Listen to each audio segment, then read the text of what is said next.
السلام عليكم ورحمة الله وبركاته. أكلة جديدة، أكلة مفيدة، يوم جديد. هنعمل النهاردة شكشوكة. دي طبعا بتاعت مامتي حبيبتي، هي اللي معلمها لي من زمان جدا. فلفلتين رومي مكعبات، بصلاية واحدة وسط، طماطميتين متقشرين ومتقطعين قطع صغيرة، 4 بيضات، 3 معالق زيت. ننزل بالبصل والفلفل تقليبة كده سريعة. دي أكلة سريعة تنفع بقى فطار غدا عشاء. طبعا زي ما اتفقنا احنا ما بنحبش نصفرها، احنا بندبلها بس. وانزل عليها بالطماطميتين، اقلب كويس قوي. هنزل بنص معلقه ملح وربع معلقه فلفل اسود.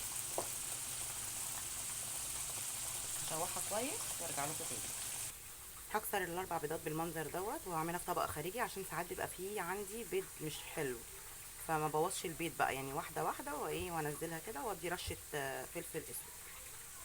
هربها بالمنظر ده عشان تتجانس كلها مع بعضها، الاصفر مع الابيض مع كله. هبتدي انزل بالبيض بتاعي،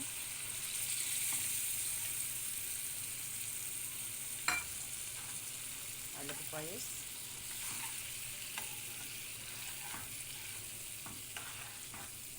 هغطيه واغطي عليه شمعة،